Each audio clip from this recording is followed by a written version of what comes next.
Hey everybody, it's Scott from Save Our Shops, Louisiana, on the LABizSOS podcast, coming to you live tonight. I missed last week. I wasn't able to take the time to record something or to go live as I was down in Baton Rouge, and I was testifying at the House of Representatives Committee for Criminal Justice against a bill that my company was against, and I choked. It was bad. I choked.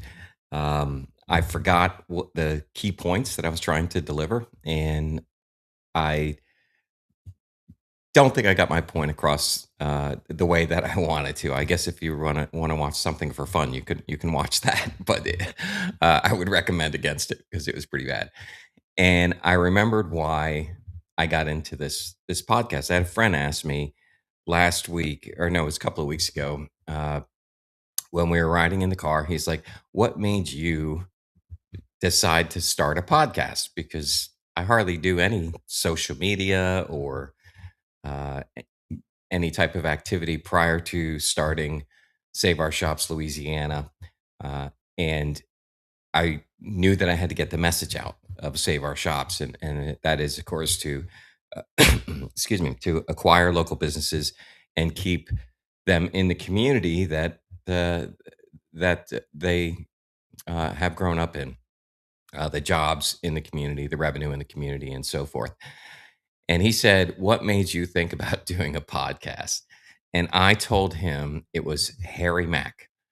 I don't know if anybody out there if you know who Harry Mack is, let me know in the chat. Okay. You know what? In fact, I'm gonna share. I was just watching Harry Mack prior to getting on live, so that's what made me think of this. And if you don't know Harry Mack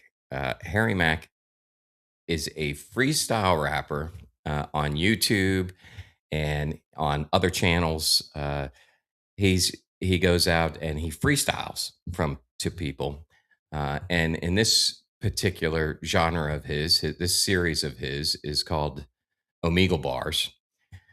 And if you're not familiar with Omegle, it's basically a video chat room where you connect with random people, and then he says, "Hey, I want to freestyle for you. Give me some words," and he makes up a freestyle off the top of his head.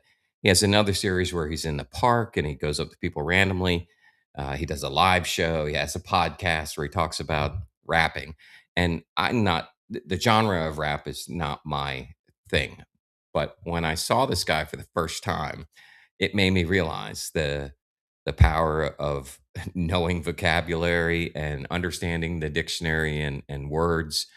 And I just thought it was so amazing. So I've been sharing it with everybody that I come across where this conversation comes up. So I'm going to treat you here in the opening to Harry Mack. Then we're going to move on. We got lots of things to discuss tonight. But just thought you might enjoy it. What's up, y'all? What's up, dude? Could I do a freestyle for you guys? Yes! My dad's a rapper, by the way. Oh, really? Yeah. All right, sick. Well, I'll try to do my best then. Could you guys each give me a creative word to challenge me to use in my freestyle? Pancake.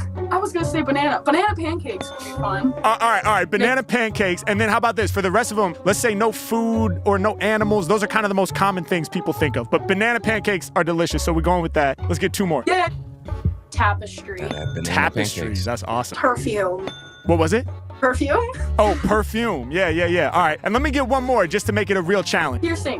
Piercing. Yes. Okay, dope. All right, let me make sure I got them. Banana pancakes, tapestry, perfume. He's remembering it. And then write them down. Piercing. Okay, we're going to give this a shot. Should we try? Yes. All right, let's do it. Here we go. Yeah. Okay. Yeah. Okay. Yeah. Okay. Yeah. Yo, when he spits, they be yelling out, "This man's great." Stomp on the fault line, I'ma make the land shake. Gotta do it right now, trust me, y'all, I can't wait. Harry Mack is stacking up just like banana pancakes. Y'all know that I be nice with these rhymes. You said pancake, you said banana, they both got combined. Yeah, they love the energy this dude done, bruh. I stack up like banana pancakes, spitting food for thought. My lips be sweet like like syrup. Every time that I provide it, I got the people nodding. I got these 3 girls vibing. Y'all know I'm about to break it down at the top of the dome. I'll be locked in the zone cause I'm great, y'all. But I ain't never seen a leopard print 8-ball. Hey, yo, y'all know I dropped the bass. Hey, leopard on the 8-ball and leopard on the ace. I'm about to pull your card. I'm a king, not a joker. I'm rolling with a queen. My freestyles might provoke. Yeah, getting past all of the drama. Check how I'm laying it on ya.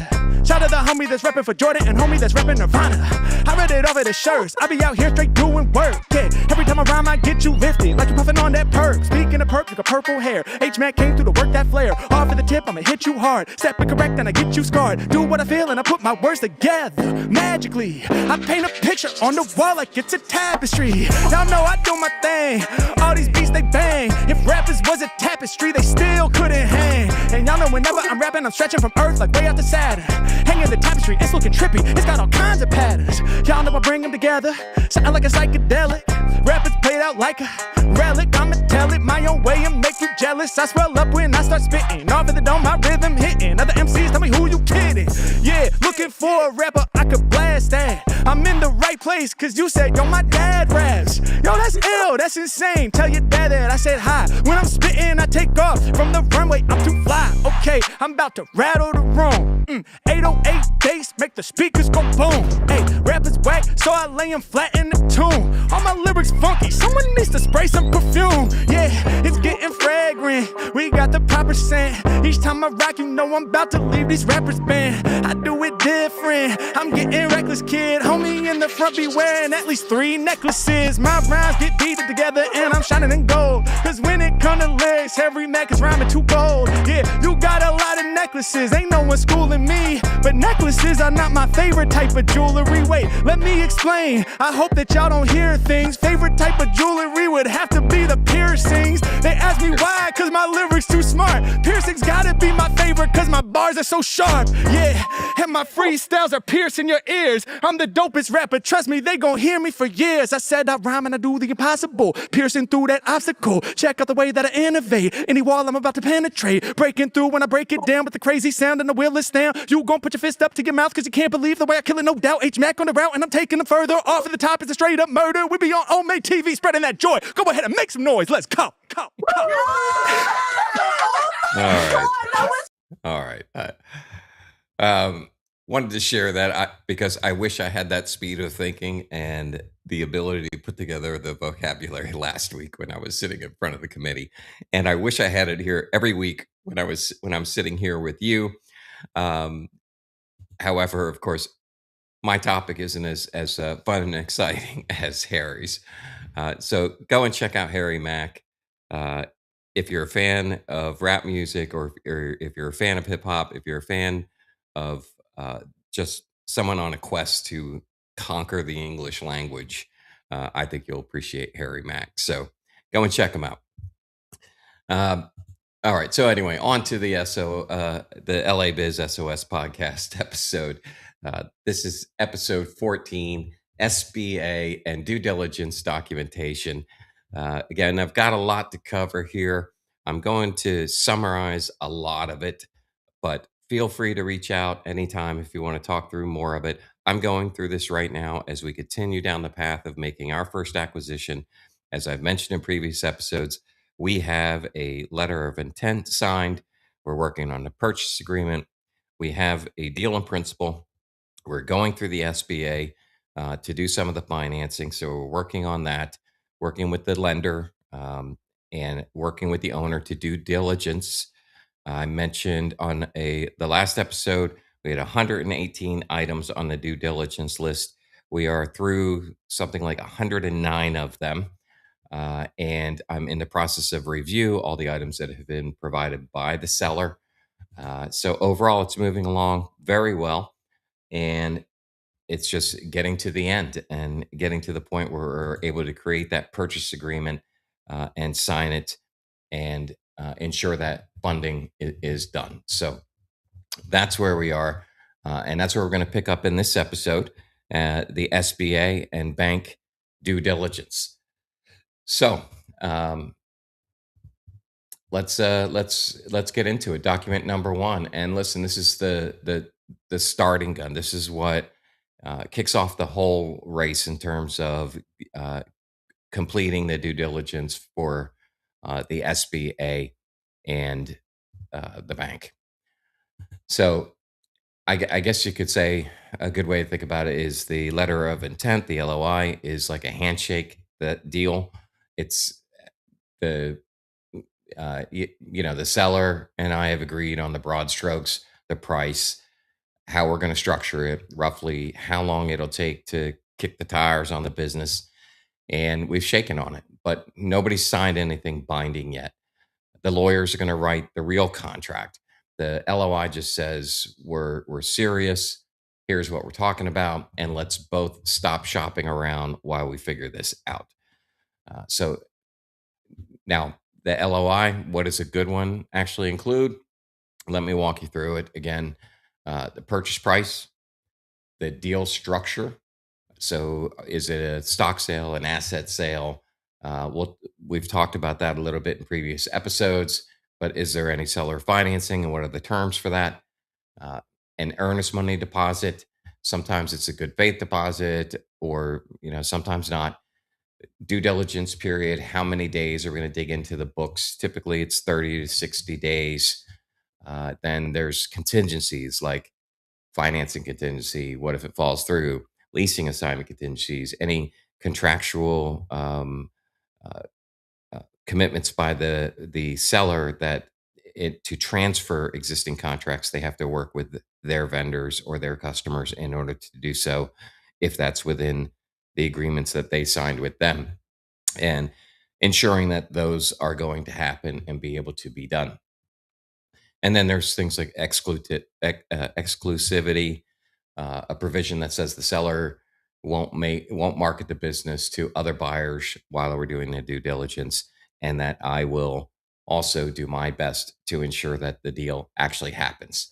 So here's what's critical that the LOI is not binding, not a binding purchase agreement. It doesn't lock either party into the deal, uh, but it signals seriousness. It tells the seller that you mean business or I mean business in terms of buying their business literally.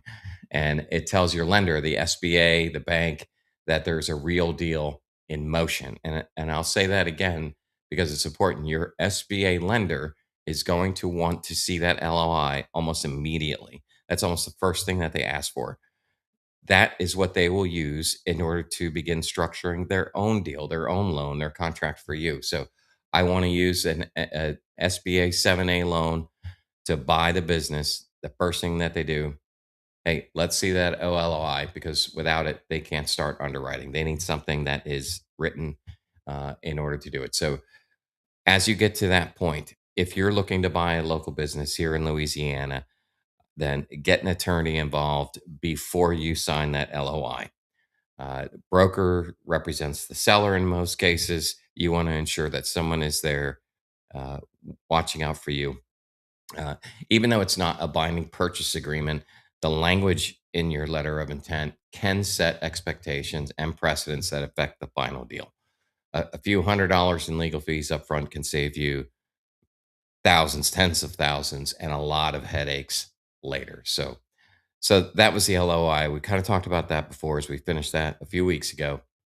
Now we're moving on from that handshake to the real contract. As we enter into due diligence, we begin to develop the purchase agreement. And the purchase agreement is the contract. It's sometimes called the asset purchase agreement or the business purchase agreement, depending on the structure of the deal that was defined in the LOI. This is the binding document, and this is where you're actually signing to buy the business. And your lender, your bank or your SBA lender, they're going to read this thing very carefully. They're going to pull it apart. And so, the big question is, it an asset sale or a stock sale? In an asset sale, you're buying the business's assets, the equipment, the customer list, the goodwill, the trade name, patents, inventory. You're not buying the company's legal entity. You're not picking up the seller's old liabilities, old lawsuits, old debts. You're getting a clean state. You're basically starting a new company that's going to be doing business as the old company's name and with the old company's assets. Most small business acquisitions are done in this way with this structure as an asset sale. In a stock sale, you're buying the actual ownership of the company itself, the existing companies. Well, why wouldn't you always do that? The good and the bad, I guess, the assets and the liabilities. SBA lenders are much more cautious about stock sales for one, as they require additional due diligence because there could be debts, there could be challenges that come up later that are unknown at this time. So let's say somebody sues the company because they got hurt doing something that the company did or something that the company created. You are now responsible for that because you own that business. Uh, Whereas if you had purchased the assets, that business would still exist over here. They can sue that company, but they cannot sue you directly. And that's one of the benefits of structuring the deal in this type of way. Larger deals don't necessarily work out that simply. Um, but in the case of the type of businesses that we're acquiring, the type of deals that I do, this is the preferred type of method. So the purchase agreement must align with what we told the lender. I, deals have blown up because a buyer went in and told the bank one thing, one price, and then when the purchase agreement showed up, the numbers were different. Now the lender has already started working on this based on the LOI and the numbers that you told them the first time, so they do not like to see different numbers. Make sure you communicate with your lender if there's any changes from the LOI or if there's any expectation in regard to the change. They may even come to you and say, "Hey, we'd like for you to make these changes in order to structure this deal better." So again, get a good business attorney to help handle that process. One who has done small business, transactions, especially SBA transactions. Louisiana has some great attorneys who specialize in this. I've got a great attorney. At least he's been great so far. We've just begun to develop our relationship over the last few months, working together. For SOS Louisiana. I should have asked him if I could call him out. I'd be happy to give him a plug, but I won't do that until I get his permission to do so. So maybe next week I'll shoot it out there so that everybody, if you're looking for that type of attorney, um, this is someone that you can call. All right, so moving from the deal documents into the personal financial picture. So the seller wants to know who you are. They want to know, or in this case, they want to know who I am. They want a SBA Form 413. That is the personal financial statement. And what it is um, the it's a statement of your assets or my assets, my liabilities, so assets being cash in the bank, real estate that I own, retirement accounts, vehicles, investments, life insurance, cash value, etc. Um, Liabilities being any mortgages on real estate that I own, car loans, credit card debt, student loans, personal notes that are payable. And the difference between those two numbers, of course, is the net worth, and then there's contingent liabilities, such as have I co signed a loan? Do I have judgments against me, lawsuits, guarantees that I've made on someone else's debt? And then lastly, income sources. So, what's my salary? Are there other business income, investment income, bonuses, um, uh, dividends and stock sales, those types of things? How does that all work out? Uh, and then what is my total financial picture is what they are looking for. Uh, they're assessing liquidity.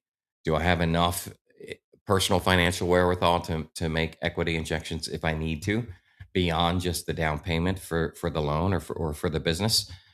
If the business gets into trouble early, would I be able to see it through and make sure that the business continues running? They always expect at least 10% of the total project cost as a beginning equity injection, but they also want to make sure that I'm able to support additional equity injections if necessary. Second, they're looking at overall financial health. If you're personally drowning in debt or if your personal liabilities far exceed your assets, then this raises flags about your your ability to manage money and your ability to manage a business and eventually repay the debt. Excuse me. So the important thing about Form 413: be thorough, be honest, don't underestimate your liabilities. Don't forget debts. They're going to pull a detailed credit report and verify everything against it. If your form says that you have $20,000 in credit card debt and your credit report shows you have $60,000 in credit in debt, it's going to be an immediate problem. So be complete, be accurate. If you're not sure about something, ask your accountant, ask your SBA lenders to help you prepare the form. Um, so the lender's seen the balance sheet. Now they want to see the tax history and at least 3 years of it. They may want to go back further depending on purposes and questions that they might have. What they're again what they're looking for here is um, uh, are you trying to hide something, right? Because if you've tried, the lender's going to, well, let me rephrase that. The lender's going to file what's called a Form 4506C, and this authorizes the IRS to send your tax transcripts directly to the lender. You can tell them anything you want, but they're going to go in and dig. This is a trust but verify type of situation, right? And it's certainly what you want to do when you're acquiring a business. It's what the lender's going to do before they give you a loan. So, what are they actually looking at when they're reviewing your personal returns? First of all, income trends. Is it stable? Is it growing? Is it declining? Is it if you have 3 years of fairly solid income as an employee or a business owner, that tells a story of stability. If you're all over the place, let's say you're in sales and you have good years and bad years, this should be something that's explainable, but they're going to want to understand why that is. Third, they're looking at other business. Excuse me. Second, they're looking at your debt load relative to income. So your personal debt to income ratio matters more in a business acquisition loan because if you're personally stretched thin, that affects the ability to weather those storms that happens when you buy the business potentially, and they want to make sure that you're prepared for that. And then third, they're looking for other business interests. So if you have additional businesses attached to your tax returns, which is most likely where they're going to be, if it's an LLC or a single proprietorship or partnership, those things are going to be attached to your personal tax returns as opposed to a separate tax return filing like an S or a C corporation. Uh, and then here's a Louisiana specific thing to flag, and this is important, especially here in North Louisiana around Shreveport or Monroe, pretty much anywhere. But uh, if you're known for running multiple entities, so you have multiple businesses, multiple LLCs, multiple partnerships, a holding company, for example, which is what I am heading towards. One is not a holding company, so my first acquisition is not a holding company, uh, but it's often smart and good access protection planning when you are moving in this direction to hold multiple LLCs.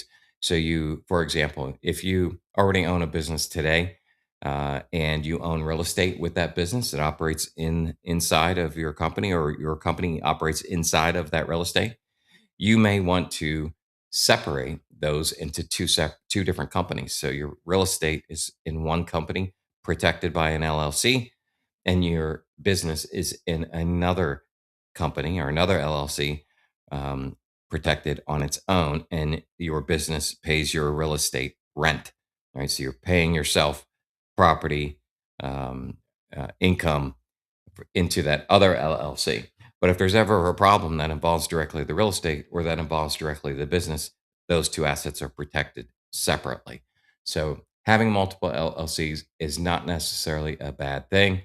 And the lender is going to look for those types of things. They're going to find it during the search of your IRS transcripts, particularly if they're pass through entities like LLCs and partnerships where revenue generated or net income generated from those businesses passed down through your personal tax returns. You do not file a separate tax return specifically for the business. So self-employed buyers, if you're buying a business, except you need to expect additional scrutiny on your Schedule C or any K1s. Excuse me. Lenders are going to calculate your actual qualifying income. They're going to look for that stability. They're going to want to understand how do you pay your mortgage and what's left over. Um, they want to add. They're going to add back certain non-cash deductions. Look at averages. Are you pretty much consistent in the way that you file? So something to set up for if you're planning on buying a business in the future and you're primarily commission only. You want to make sure that there's consistency in your tax returns. All right. So that's me. That's personal, and what the bank is looking for. Um, so we're going to move on to the business side of the equation. We've talked about personal tax returns. We've talked about the now. Let's talk about the tax returns of the business that we're buying.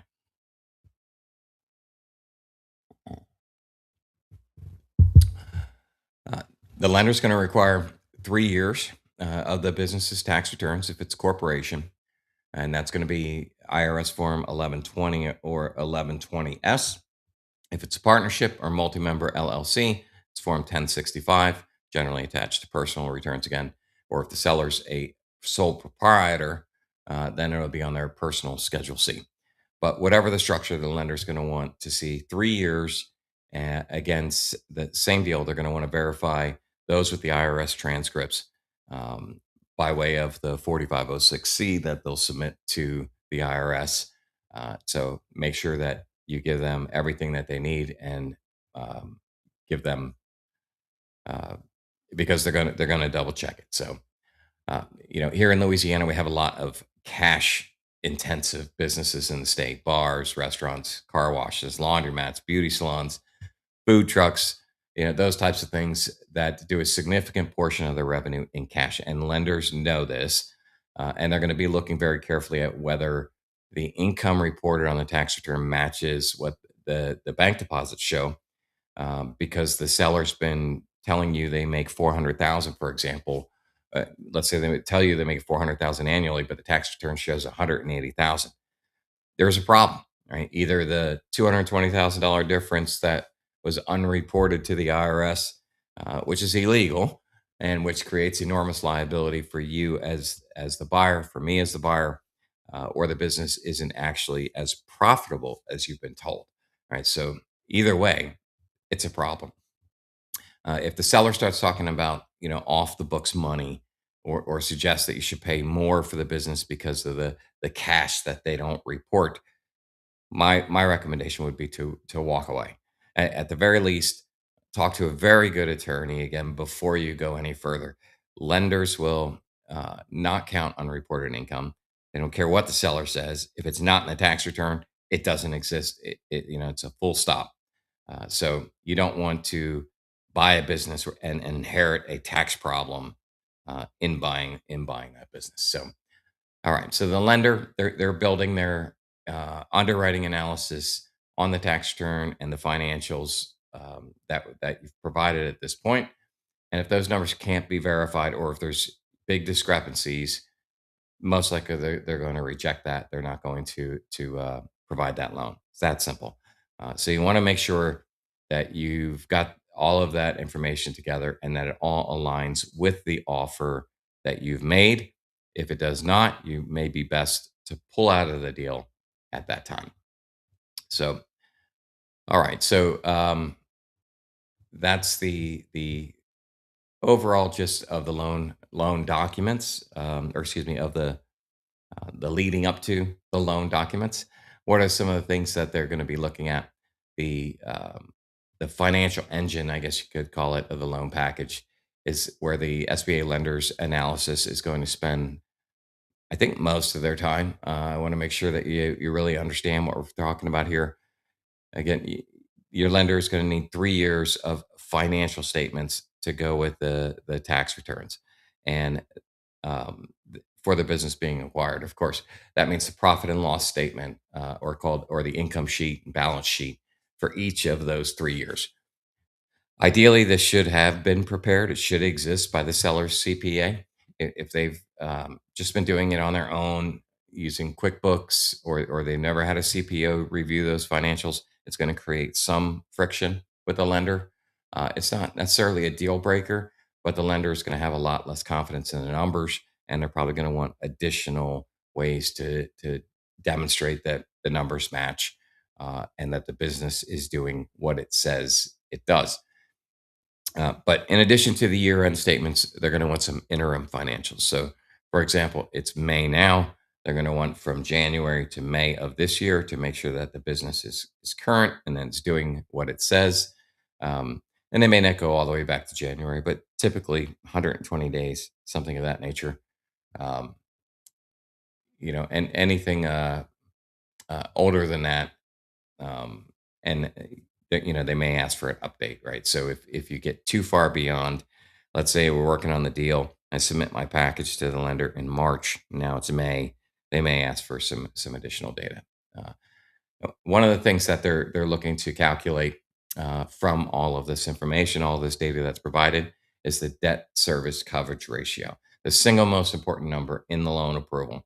And to explain that simply, DCSR is basically how much money does the business make divided by how much it costs to repay all of the debts. So you're getting debt and you're taking a loan to buy a business, and they want to know that the DCSR is at least 1.25x, which in plain language means for every dollar that the business has to pay in loan payment and debt obligations, it's generating at least $1.25 in income.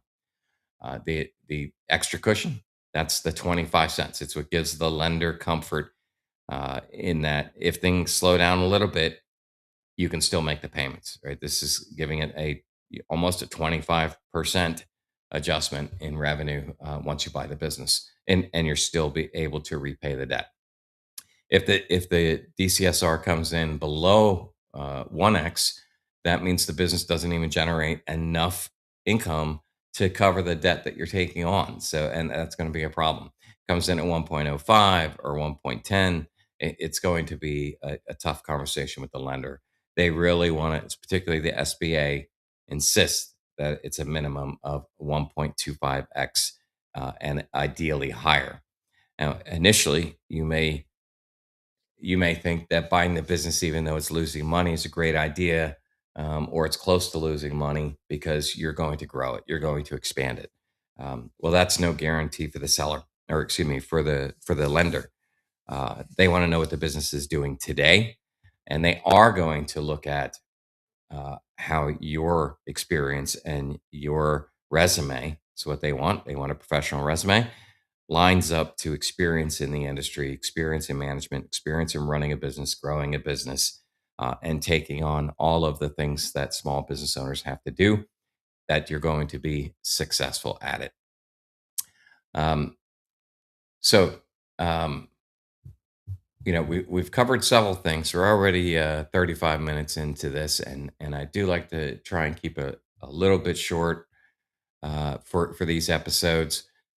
So what I'm going to do is I'm going to call it right here. You can tune in next week, next Wednesday, 6 p.m., and may be able to record it before next week. And we'll get into the next steps, which is going to be things like, the bank statements, both business and personal, why they ask for those, uh, the debt schedule, um, official SBA forms, talk about each one of those, lender underwriting documents, talk about those, various insurance requirements. Those can vary, considerably depending on what type of business you're trying to acquire, and then bringing it all together, and what that means. So again, we've talked about deal documents tonight, talked about the buyer personal documents and the target business financial documents. When we come back, next week, we'll talk about the SBA required forms, that we started on, but also the lender underwriting documents, the insurance requirements, and various key numbers to know more about DCSR, equity injection we talked briefly about, but we'll talk about business valuation threshold, seller training requirements, business banks, or interim financial currency. So the buyers who get through this process smoothly, are the ones who get organized early, disclose everything proactively, and assemble a good team. A good SBA lender, a business attorney, and a CPA, and potentially a commercial insurance broker who knows the Louisiana market. You know, you need to find them early. You don't have to navigate this alone. The right team can make all the difference. Again, if you have any questions, reach out. That's what the podcast is here. That's why SOS Louisiana is here, to not only acquire local businesses, but to educate people in the process. We want to keep those local Louisiana companies local. Remember to like, share, and subscribe. And don't forget to tune into Harry Mack and like, share, and subscribe on his channel as well. I think you'll enjoy it. But we'll see you on next week. Thanks for tuning in.